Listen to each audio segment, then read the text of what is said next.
Hi there, Ronnie here, coming at you with a video part 2. Um, the other horror games that I have are those based on the Cthulhu mythos, which has become a subset of horror almost, and there are so many of them out there. I have a small handful, but there's a ton out there.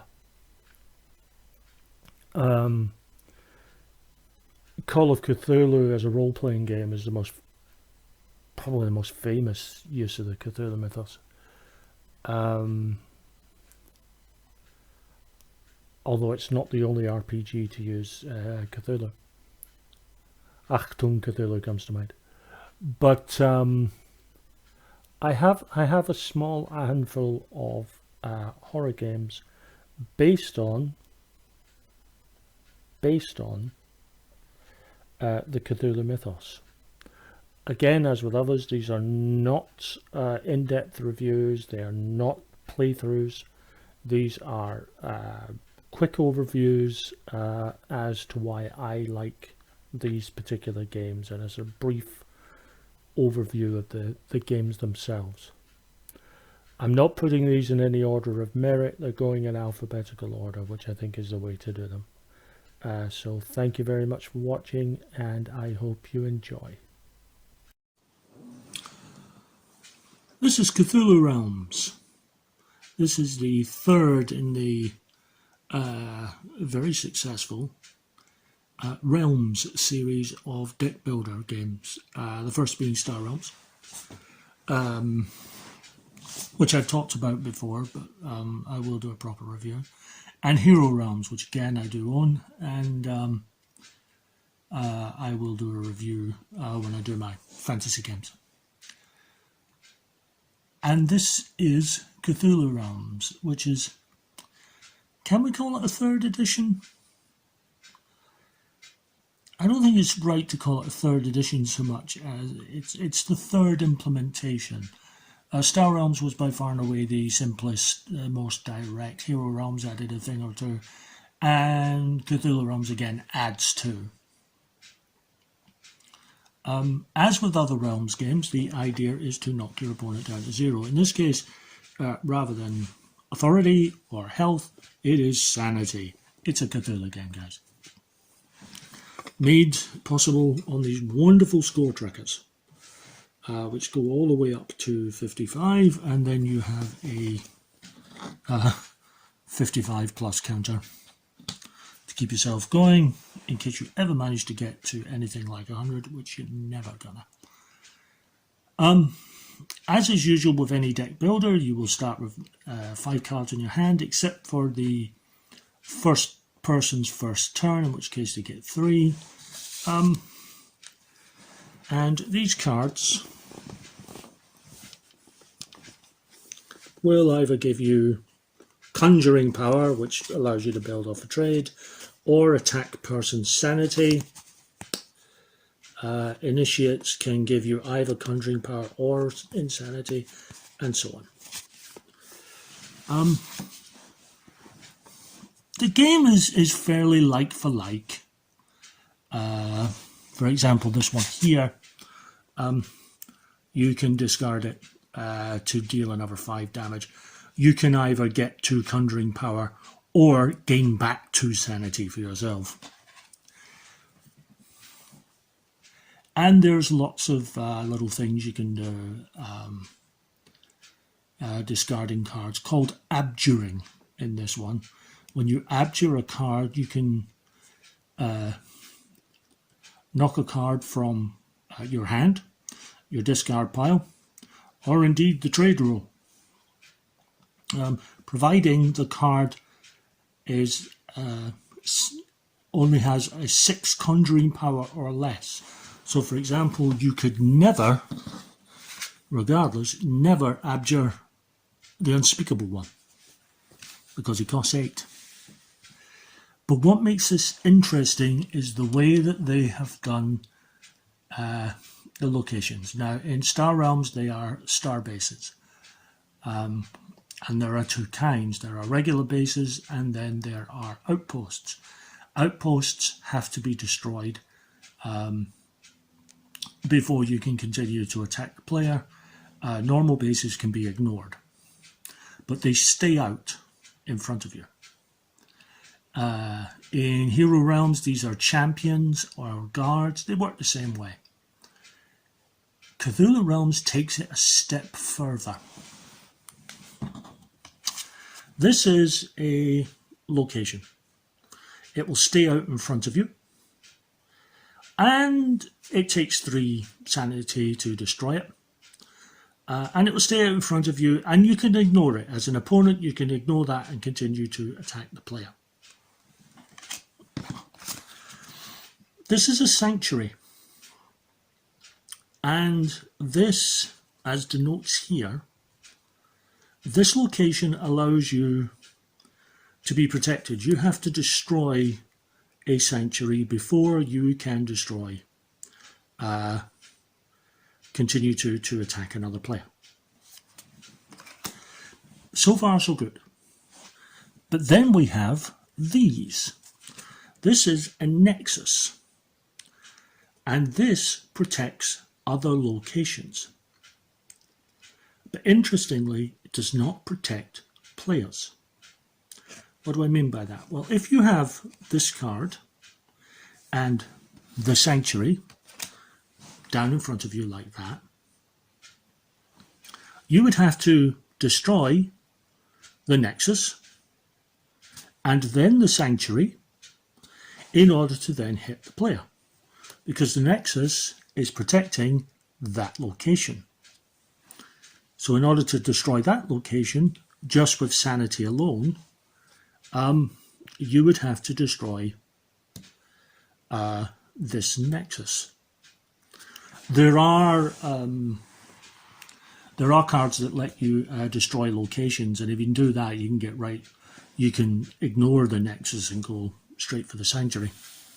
However, if these are the two that's in front of you, if you wanted to destroy this location, you would have to destroy the nexus because it's protecting that location. But neither of them are protecting the player, which means any damage you want to do, if you wanted to, you could ignore both of these and continue to just attack the player straight out. I like this. It means you have to be very, very savvy about the cards that you're placing down in front of you. Because Nexus are great for protecting your locations, and if you have a couple of sanctuaries out and you put a Nexus out, it adds an extra burden onto your opponent. However, the risk is, if you've just got a Nexus in front of an everyday location, it's not protecting you at all. It's just giving you lots of fun stuff that you can do, but it's not protecting you. The other interesting thing is the deck. Usually, certainly in Star Realms and Hero Realms, this deck is face down. In Cthulhu Realms, it's face up. It means you can see what's coming next, so you can plan. Also in a 3 and 4 player game, rather than a trade roll, you split it into a sort of cross formation where you have 3 cards in each direction. Essentially, each player will have 2 rows of 3, one either side of them, and those are the only cards that they can pick from. Which means you can create a situation where if you see that there's a card that you know an opponent wants, you could buy a fairly irrelevant card, knowing that the replacement, the one that your opponent would be going for, would go into an area, go into a row that they can't access, so they'd never be able to get it. This is an interesting mechanic to me. It's not the only game that uses that mechanic. Thou Sucketh also uses that mechanic, and it also uses the deck face up as well. But this was the first one where I saw this mechanic used. I like the Realms games.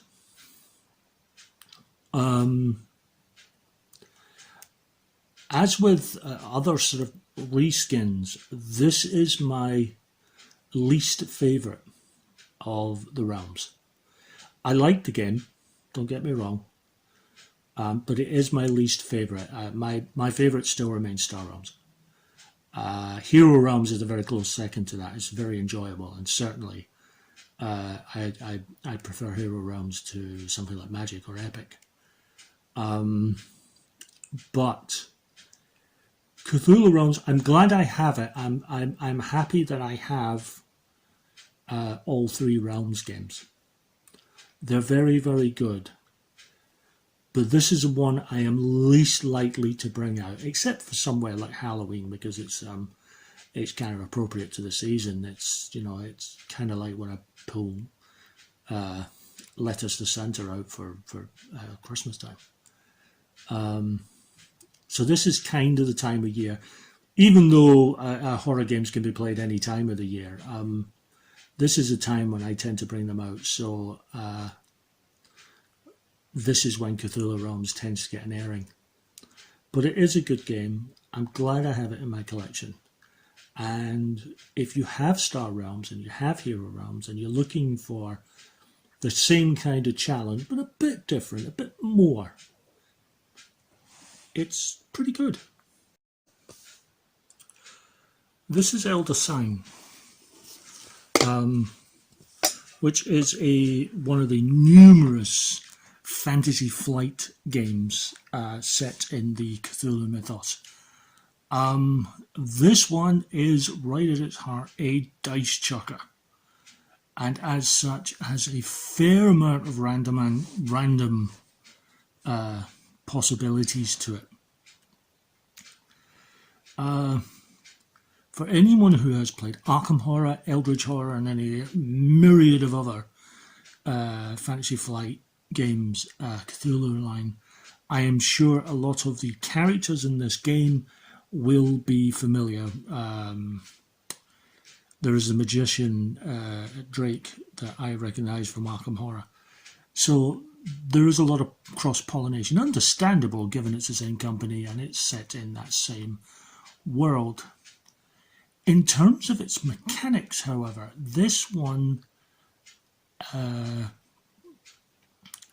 is very similar to another Fantasy Flight game that I do own called Age of War. Let me show you what I mean as he gets across. First thing you'll do is move your adventurer token to one of these cards. These are rooms in the library. And as an example, we're going to pick this one. Please do not touch the exhibits. So, you will take all the green dice. Certain cards and certain abilities will allow you to take the red dice as well.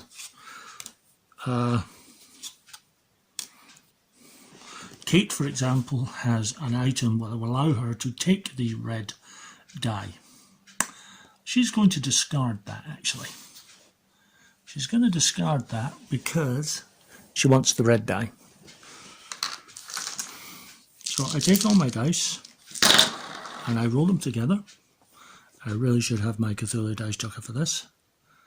And what we're trying to do is, and I'll show the card, we're trying to do these tasks. Now we have to do them. We can do this one in any order. I'll show you a different one in a minute. But they have to be done one line at a time. So I either need 2 skulls or 2 of these terror icons. So I have managed to do 2 terror icons.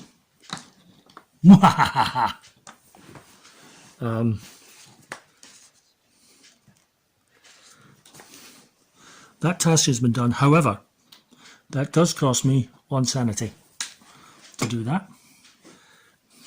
I now get... Now, you can see that I have 2 skulls here. However, you can only do these tasks one at a time. There is a character that can do multiple tasks, but usually only one at a time. So I now need to re-roll all of these to get 2 skulls. I have not managed it.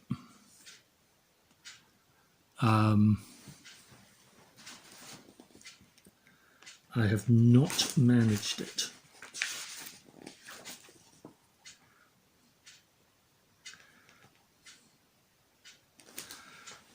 What is the terror effect?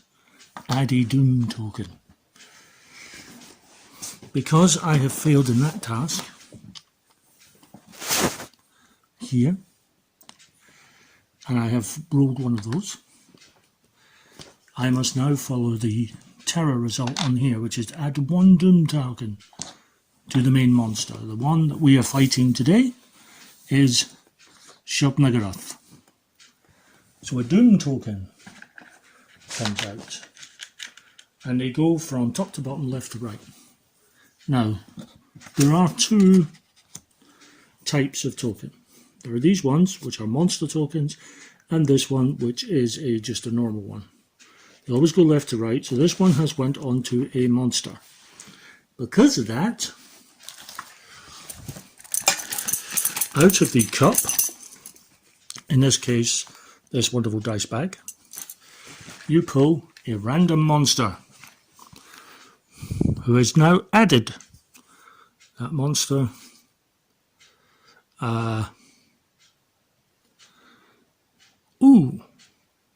return this marker to, and now that's locked my red die. That's not very happy. Don't like that. But I failed the task. So I can do it again, but at the cost of 1 of my die. Now I'm up against it. And again, I've rolled a terror, which again means adding to the doom track and creating more problems for myself.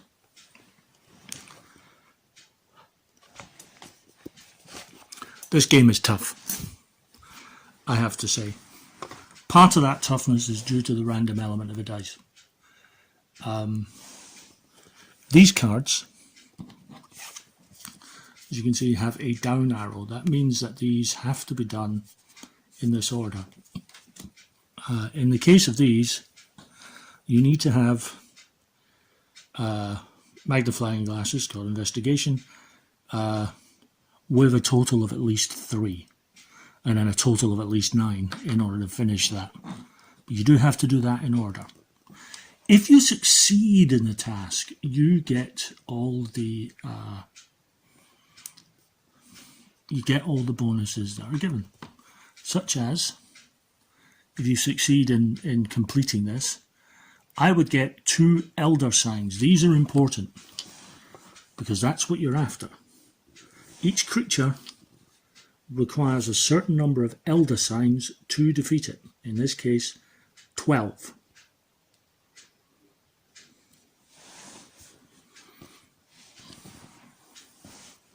If the players can all get 12 together, get 12 elder signs, they will defeat Shub-Niggurath. If, however, we get to the end of the doom track without it, we then enter combat with Shub-Niggurath.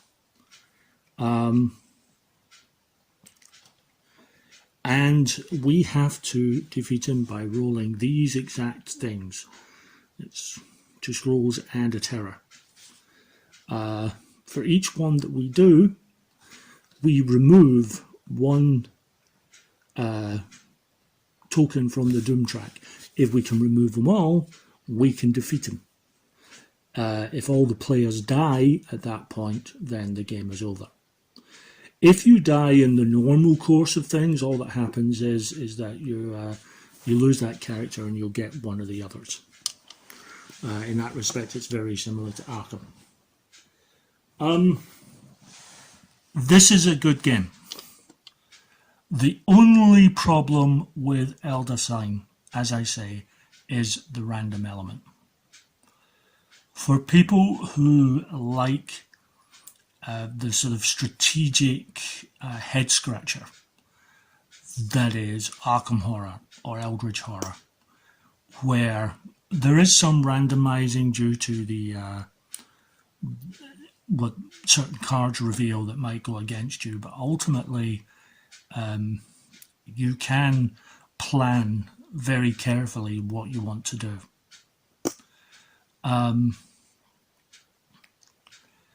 In those situations,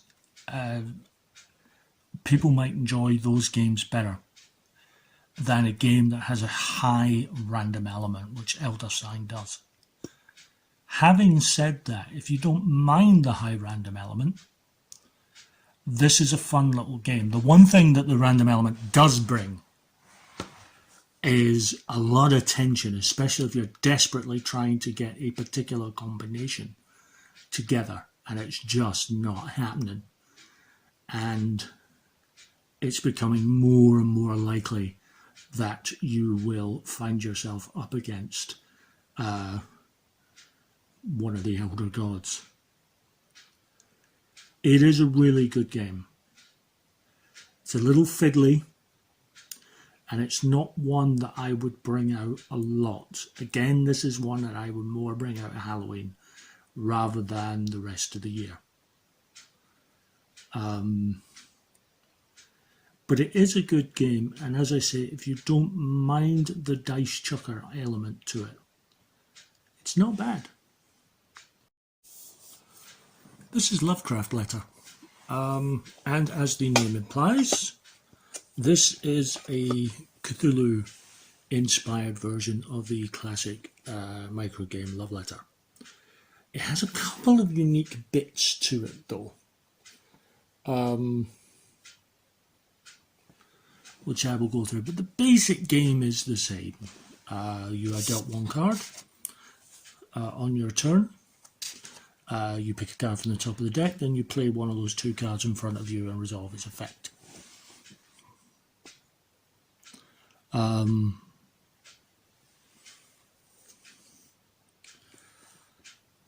What is interesting, however, is, because it's Cthulhu, is the sanity mechanic. Yes, there is sanity in Love Letter. Who would have thunk it? What happens is, we'll allow this guy to go first, and this guy has Cthulhu! And the Cthulhu one says, if you discard this card, you're immediately knocked out of the round, so he really doesn't want to play that card. But he has this other one. The Investigator.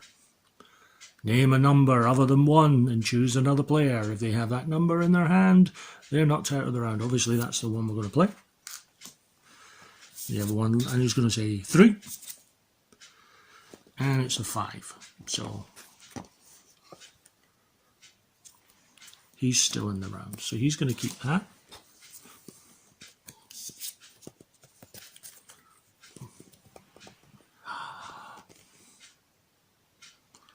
Dun, dun, dun. Well, obviously, I'm going to play that because Randolph Carter is a higher number. So, choose any player. They must discard their hand and draw a new card. However, player 1 here is going to lose now because they have to discard Cthulhu, which means player 2 will win. Now, the important thing is the insanity mechanic. If you have a card that has both sanity and insanity options, at the start you can only choose the sanity one. If, however, you play a card, such as the Miko there, in a future turn, you are able to play either the sanity or insanity, because you're a little mad. So you can play either the sanity or the insanity. But, before doing that, you have to make a sanity check. A sanity check is made by revealing as many cards from the top of the deck as the player has insanity cards in their discard pile. So, in order to make my sanity check, I must pull, at the moment, one card. If it's a normal card, if it's not got an insanity part to it, I'm fine.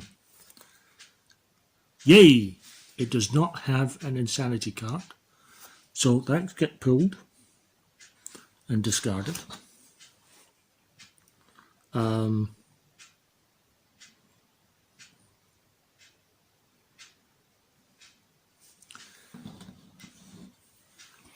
And you play on as normal. But now I can use either the sanity or the insanity part. However, at the end of the game, when you win, if you have nothing but sanity cards in your hand, you will receive an Elder Sign, a sanity token. Get 2 of these and you win the game. If, however, you have at least 1 insanity card in your discard pile, you will get 1 of these, an insanity marker. You need 3 of these to win. There are a couple other cards that will let you win straight away.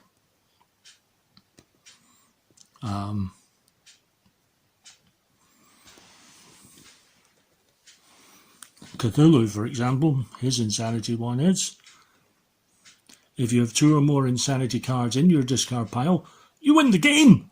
Not just the round, but the game. If you don't, you're knocked out of the round. That's an extremely powerful card. Love Letter has been, the basic premise of Love Letter has been shoved into so many different games. So many. From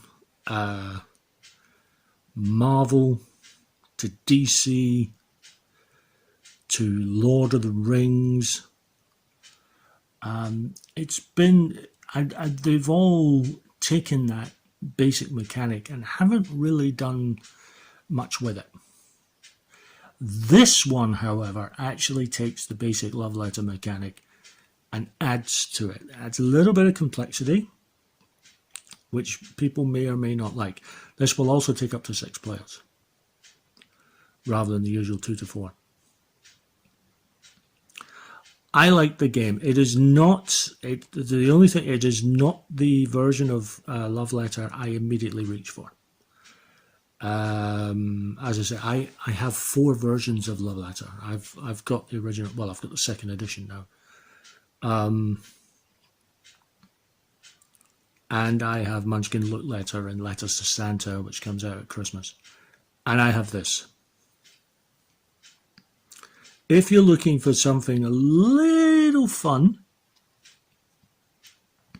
you like Love Letter but want something with a bit more bite to it, then this isn't such a bad one to have. I don't think it's perfect by any stretch of the imagination. And if I'm honest, I prefer the original Love Letter. In fact, I prefer all the other variants to this one.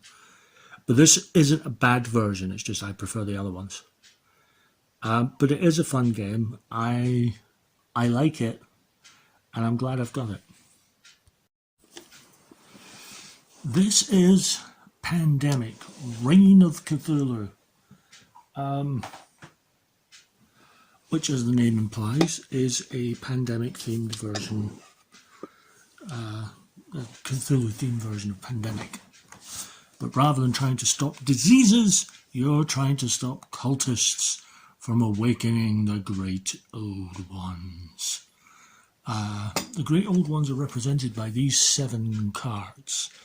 Right at the end here is Great Old Cthulhu himself. And then the other 6 are randomly picked to go on the board. If all those are awoken, if Cthulhu is ever awoken, game over. Other than that, the game plays very, very similarly to Pandemic. everyone starts at the train station, and you have a number of actions. You have 4 actions that you can do on your turn. Such actions are to move to a location along a line. Buses act very much like taking a plane. From normal pandemic, you can discard a card of that location to move you to any other location, or a card for the location you want to get to. The interesting thing about this, however, are the locations, because the locations are not the individual ones. There is no card with historic inn or swamp or market. They are all areas such as Kingsport, which is the red area, or Dunwich, which is here. What this means is that the usual thing of having to be in the same location in order to exchange cards still holds. However,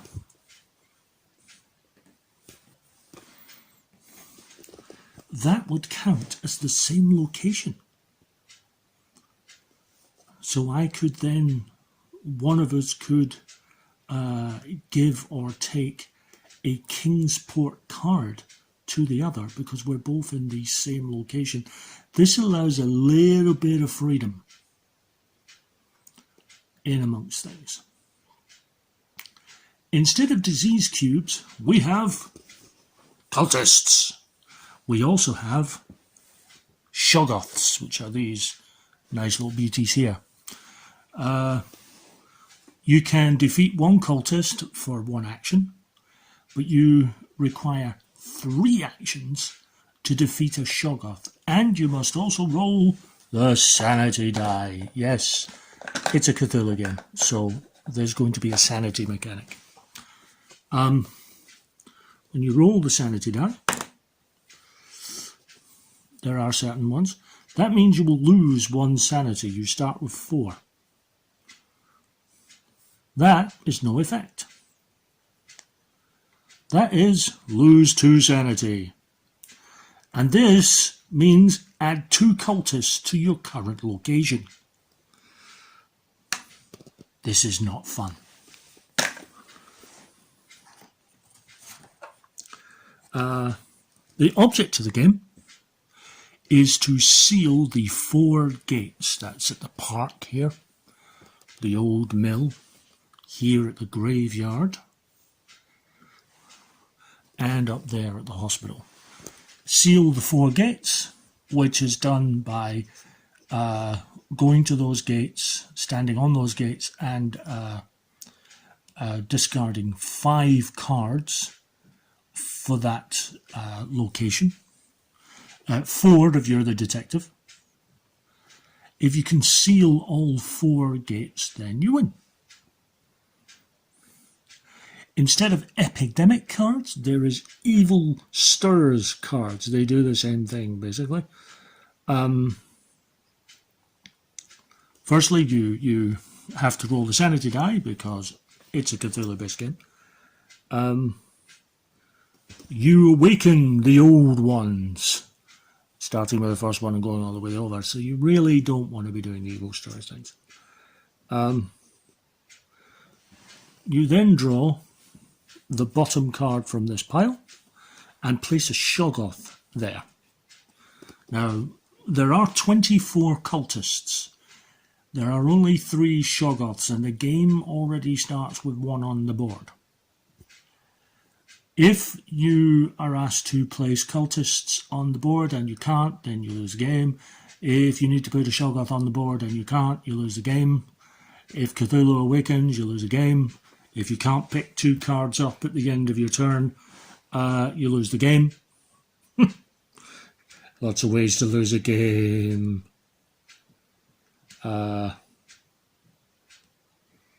Lots of ways to lose the game.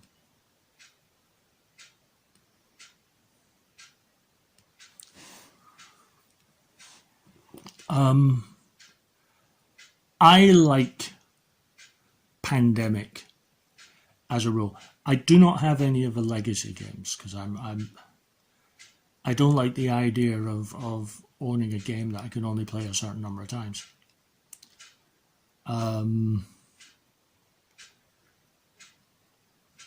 Time Stories is a little different because it's a game you can add expansions to and have new stories. But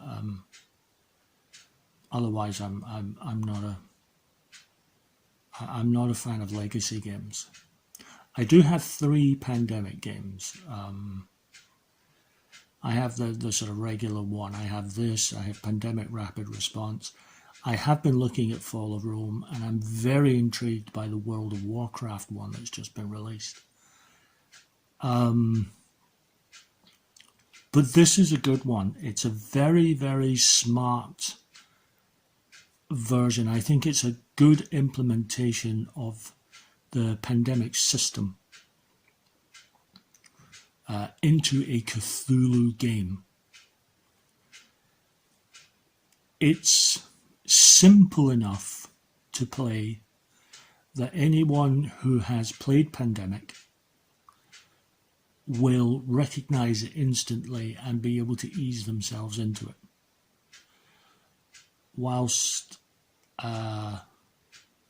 because it's quite the turn sequence is very simple, the mechanics of the game are fairly simple, it's enough that you won't be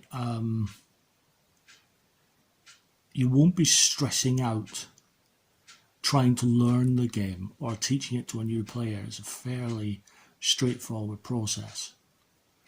And as such, I think it's quite an accessible game. I wouldn't necessarily call it a family game, but it's an accessible game nonetheless. I think it's a very good game indeed, and one of the better sort of skins of a game that takes the basic premise, adds something interesting, and in doing so changes the mood just a fraction. And for those reasons, I really do recommend it. This is Unspeakable Words, which, for my money, is possibly one of the silliest games ever to have anything remotely involved with horror, or in this case, Cthulhu. It is essentially a Scrabble card game, but with Mythos trimmings.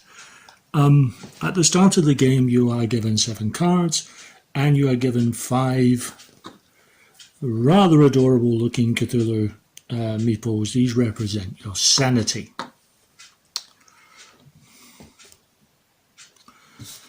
And there is also a 20-sided die. So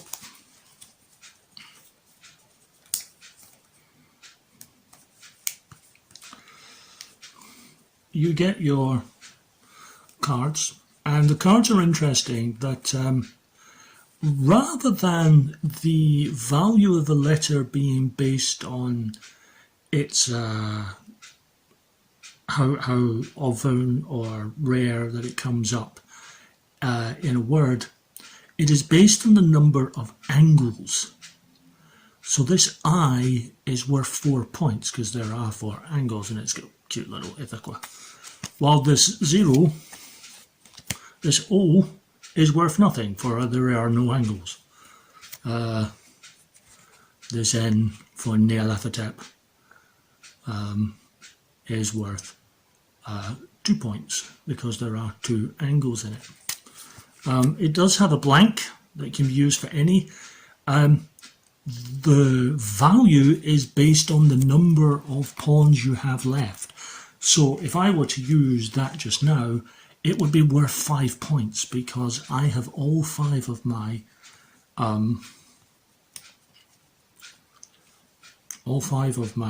pawns. So you have to make a word. It has to be at least 3 letters long, and you can decide in advance with the other players whether or not you want to make proper nouns acceptable. You can or you can't. It's up to you.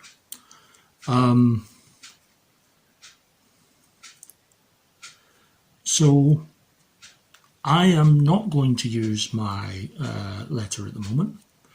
Instead, I am going to use my S, my I and my G, my N and my S to make the rather obvious word signs. Now that gives me 8 points. So now I roll my die. And I have rolled 18. When you roll, if you roll the value of the word you've just made or higher, you get to keep a bit of sanity. If, however, you roll less than the value of the word, you lose one of your pieces. You still keep points, but you do lose a sanity. If you lose all 5 sanity, you're out of the game. But as much as I'm not a fan of player elimination, the turns are so quick in this game, you're not going to be sitting for very long before the game ends. There is, however, a unique rule. If you're down to 1 sanity, then you are completely off your trolley, and you can make any word you want. It doesn't have to even be a word. You still have to roll to see whether you maintain your sanity or not, but you can make anything. You can completely forget about vowels. It can be very silly. And obviously, once you've made your word, you'll put it in the discard pile and you'll draw back up to 7 cards again. The object of the game is to be the first to get to 100 points. If you get to 100 points, or you're creating a word that's going to get you to 100 points or more, then the rule is slightly different. When you roll, if you succeed in your roll, then great. Obviously, you've won the game. If, however, you don't succeed, not only do you lose a sanity, you don't get the points. This is to stop people from sort of towering ahead and trying to make 20-point words. If, however, you make a word that's more than 20 points, you still succeed on a roll of 20. This game is nuts. It is silly, it is stupid, and it's so far from being a horror game, I was almost reluctant to put it into this list. But it's influenced by Cthulhu, mythos, and fiction writing, so it seemed appropriate to put it in. I think it's funny. I don't think it's that easy to find now, unfortunately. But I love it. It's just very, very stupid and silly. If you can find it for a reasonable price, this is actually a fun game for the family. Again, people looking for deep games need not apply. If you're looking for something a bit silly, this is a perfect filler game. I think the only people who will really struggle with this game are people who sort of struggle with sort of basic spelling. So if someone has any sort of level of dyslexia, they may find this game a problem. But that's a complaint that exists with regards to word games generally. But I do like this game. It's very silly. It's very stupid. Makes me laugh, and I'm happy to have it in my collection.